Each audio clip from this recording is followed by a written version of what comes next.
From humble beginnings, André Rene Roussimoff would achieve near-mythic status within his brief lifetime, but actually being André the Giant was anything but easy. He endured considerable pain, both physical and emotional.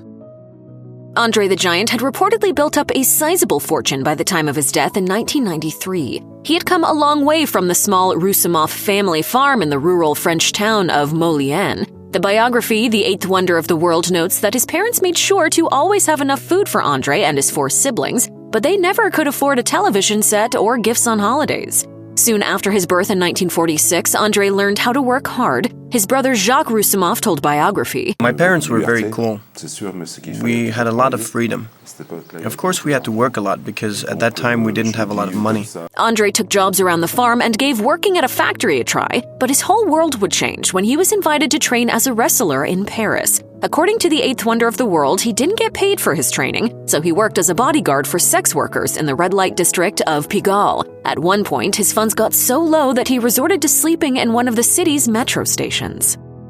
André the Giant may have made a fortune, journeyed the world, and become a star in both the wrestling ring and Hollywood due to his size, but his build created a lot of roadblocks for him too. For instance, André was actually rejected from the French army in 1965 because the equipment would have been too small for him. As André said in a 1985 interview with CBC News, "They don't build anything for a giant."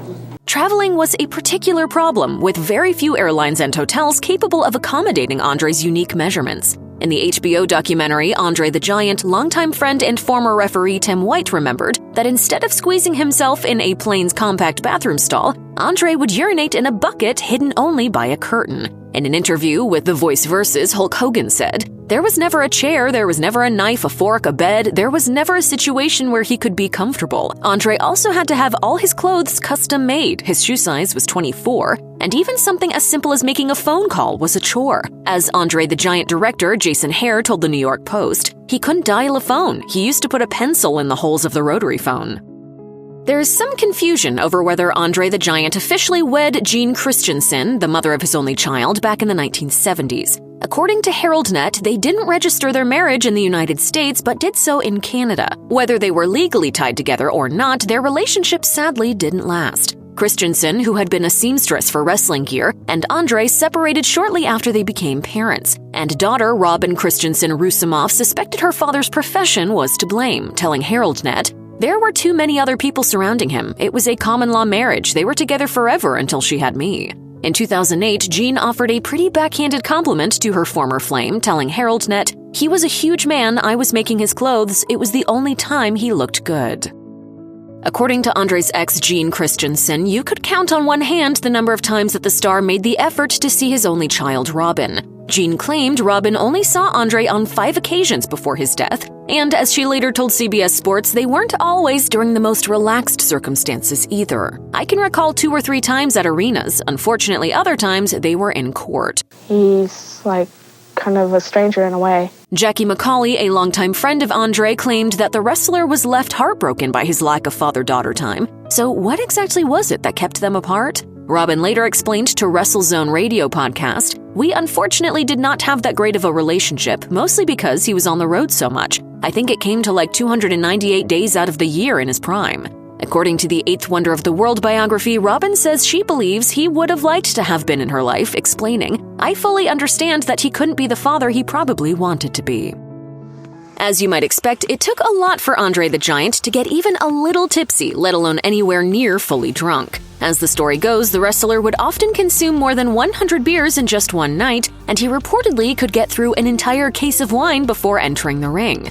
There's also the legend about the doctors who analyzed André's alcohol intake to try to figure out how much anesthesia to use on him. André supposedly said he could take down 2 liters of vodka before feeling anything, so the medical professionals ran with that. As Richard English recalled in a piece for Modern Drunkard magazine, the anesthesiologist was able to extrapolate a correct mixture for André by analyzing his alcohol intake. It was a medical breakthrough, and the system is still used to this day. André didn't really drink for leisure, but to deal with his constant physical discomfort. As his The Princess Bride co-star Carrie Elwes told the Daily Beast, it should be pointed out that André didn't drink for the sake of drinking. André was in a lot of pain, God bless him. His back was injured from carrying all that weight around and from having other wrestlers breaking chairs over his back. You might think that no one would be foolish enough to poke fun at a man that weighed approximately 520 pounds and stood over 7 feet, but it apparently happened often with André. In the HBO documentary André the Giant, Hulk Hogan spoke of witnessing his former rival being taunted as they walked together through airports. Legendary interviewer Gene Okerlund also recalled how André was more sensitive than you might expect. You never think a guy like that would cry, but he would cry. In an episode of The Voice Versus, Hogan reflected on how much André endured, saying, "He lived in a really cruel world, and at the end of the day, when you really understood what he went through and what he was all about, he was a really gracious person with a kind heart. But he didn't put up with any BS."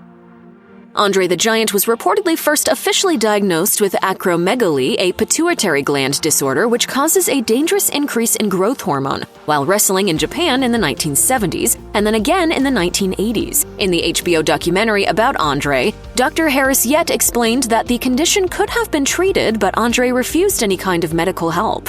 Not only did André not want to risk impacting his career, he also feared it would interfere with his faith. On a 2020 episode of the Talk is Jericho podcast, biographer Pat LaPrade dug into André's unwillingness to treat his acromegaly, saying, "He said God made him this way and he didn't want to change it, and he was also scared that his dimensions were going to change if he was getting the surgery. He felt he would lose what made him special. I have to think he was misinformed because he would not have changed that much." In an interview with Playboy, André himself explained how his connection to a higher power had positively influenced him throughout his life. He said, "I believe in God. I don't go to church every Sunday, but I believe in him. I think he's helped me a lot." In the HBO André the Giant documentary, former WWE CEO Vince McMahon gleefully recalled how he would fabricate stories about André just to add to the mythology and spectacle.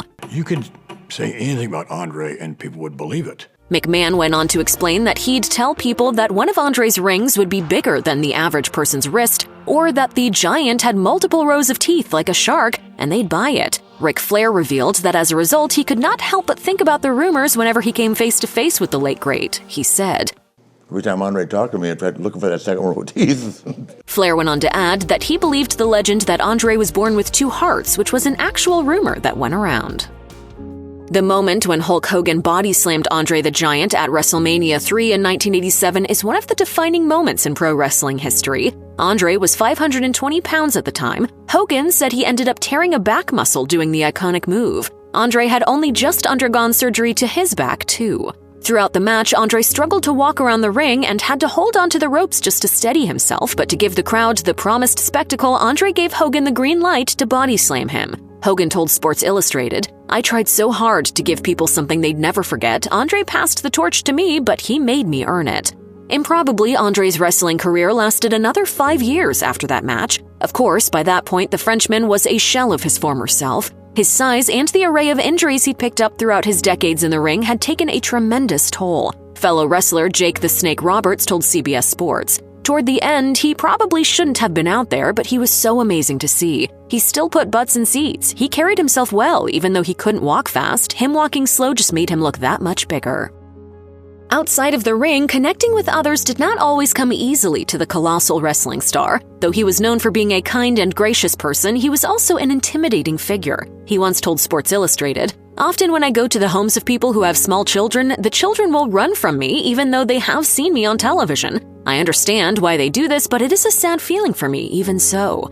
Unfortunately, André was often only seen for his size, and that could get in the way of his personal life. He told People, "I don't really have too many friends. People want to be my friend because of my size. They want to take advantage of me. I don't like that." That said, the late wrestling legend did form some genuine friendships with his peers in wrestling. Jake the Snake Roberts told CBS Sports that André had high standards, explaining, "If he didn't have a relationship with you or didn't have something to share with you, then he didn't waste time with you. A lot of guys would try to brown-nose him and just make themselves look stupid in front of him. He didn't much care for that."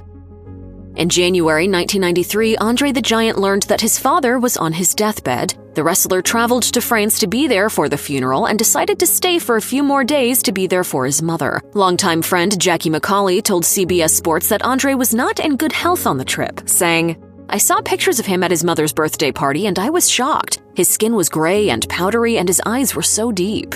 Within just a few days, André's chauffeur found him dead in a hotel room in Paris. His cause of death was congestive heart failure. Friend Frenchie Bernard told the Los Angeles Times he was lying in his bed when they found him. He just went to sleep and never woke up. When you got one true friend like him, that's all you need in this world, a true friend. Although the family initially planned to bury André next to his dad, they later learned of his wish to be cremated. His body was subsequently flown to America, where his ashes were scattered at his North Carolina ranch. His daughter Robin was named as the sole beneficiary of his estate.